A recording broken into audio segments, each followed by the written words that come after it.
என்ன வண்டி அப்படின்னு கேட்டிங்கன்னா யமகால RX 135. ஸோ இந்த வெஹிக்கிள் வந்து பார்த்தீங்கன்னா நம்மக்கிட்ட ஒரு ஜாபுக்காக வந்திருக்கு. இங்கே பாருங்கள். ஸோ பின்னின் ஹோல்டர் வந்து நமக்கு மாட்டி கொடுக்கணும், இதே மாதிரி டைப் வேணும், இந்த டைப் வேணாம். எனக்கு பின்னின் ஹோல்டர் வந்து பார்த்தீங்கன்னா இது லுக்காக இல்லை, எனக்கு லுக்காக வந்து பார்த்தீங்கன்னா இந்த மாதிரி பின்னின் ஹோல்டர் வேணும் அப்படின்னு சொல்லி இந்த கஸ்டமர் நம்மகிட்ட சொல்லியிருந்தாரு. எடுத்துருவாங்கன்னு சொல்லியிருந்தேன். இப்போ நம்ம இதை ஃபிட்டிங் பண்ண போகிறோம். பண்ணிவிட்டு எப்படி இருக்குன்றதை கண்டிப்பாக வந்து இந்த RX 135ல் மாட்டிட்டு கண்டிப்பாக உங்களுக்கு அப்டேட் பண்ணுறோம். நீங்கள் என்ன பண்ணிங்கன்னா யமகால வந்து பார்த்தீங்கன்னா RX 135.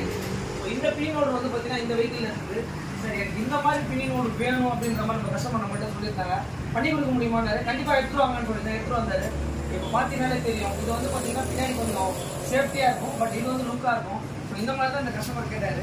ஸோ இந்த வண்டியை நம்ம மாட்டி முடிச்சுட்டு என்ன ஏதுங்கிறது கண்டிப்பாக அப்டேட் பண்ணுறேன். இது நிக்கலிங் பண்ணாலும் உங்களுக்கு நல்லா வேறு லெவல் ஆகிடும். பட் கஸ்டமர் என்ன சொன்னார்னா இந்த லுக்கு தான் எனக்கு வேணும்னாரு. ஓகே, பண்ணி முடிச்சுட்டு எல்லா விதமான வண்டிகளும் நம்ம பண்ணி முடிச்சுட்ருக்கோம். ஓகே, ஸோ இந்த யமகாக்கு என்னென்னா நீங்கள் பார்த்தீங்கன்னாலே தெரியும். ஸோ இந்த ஃபிட்டிங் வந்து பார்த்தீங்கன்னா நம்ம பக்காவாக நம்ம எல்லாமே ஃபிக்ஸ் பண்ணிட்டோம். ஸோ கஸ்டமர் சொன்னது வந்து பார்த்தீங்கன்னா இதுதான். இந்த பின்னின் ஹோல்டர் வந்து பார்த்தீங்கன்னா எல்லாமே நம்ம பழைய ரிமூவ் பண்ணிவிட்டு இந்த மாதிரி மாடலில் வந்து நம்ம ஃபிக்ஸ் பண்ணிட்டோம். ஓகே, இந்த யமகா வந்து பார்த்தீங்கன்னா நம்மக்கிட்ட வந்து ஒரு பின்னின் ஹோல்டர் மாற்றதுக்காக வந்தது. ஸோ அப்படியே வந்து பார்த்தீங்கன்னா ஒரு ஜென்ரல் ஒர்க்கும் வந்து பண்ணி கொடுத்துருங்க அப்படின்ற மாதிரி நம்மக்கிட்ட சொன்னார் கஸ்டமர்.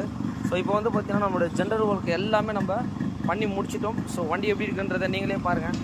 வண்டியோட பாலிஷு எல்லாமே நம்ம பண்ணி கொடுத்துருக்கோம். இந்த கஸ்டமர் வந்து பார்த்திங்கன்னா அந்த பின்னின் ஹோல்டர் ப்ராப்ளமாக தான் நம்மக்கிட்ட சொல்லியிருந்தாரு. அந்த பின்னின் ஹோல்டரையும் மாற்றியாச்சு. மாற்றிட்டு ஒரு சின்ன சின்ன ஒர்க் சொல்லியிருந்தாரு. ஸோ அப்படியே உங்களுடைய எல்லாமே நீங்கள் பண்ணுற மாதிரி ரெகுலராக பண்ணி கொடுத்துருக்காண்டாரு. ஸோ இந்த வண்டியை வந்து நம்ம ஆல்மோஸ்ட் வந்து ஸோ எல்லா ஒர்க்கையுமே நம்ம பண்ணி முடிச்சிட்டோம். கண்டிப்பாக இந்த மாதிரி எந்த வண்டியாக இருந்தாலும் கண்டிப்பாக நம்மக்கிட்ட சொல்லுங்கள், நம்ம பண்ணி கொடுத்துட்ருக்கோம். வண்டியோட Outlook and polish and every thing எப்படி இருக்குன்னு பாருங்கள். ஜென்ரல் ஒர்க் தான் நம்மக்கிட்ட கொடுத்தாரு. ஸோ இந்த ஒர்க்கை வந்து நம்ம பண்ணி முடிச்சிட்டோம். அதனால் எந்த வண்டியாக இருந்தாலும் கண்டிப்பாக நம்மக்கிட்ட சொன்னீங்கன்னா நம்ம வந்து பண்ணி கொடுத்துட்ருக்கோம். Thanks to all my subscribers and friends.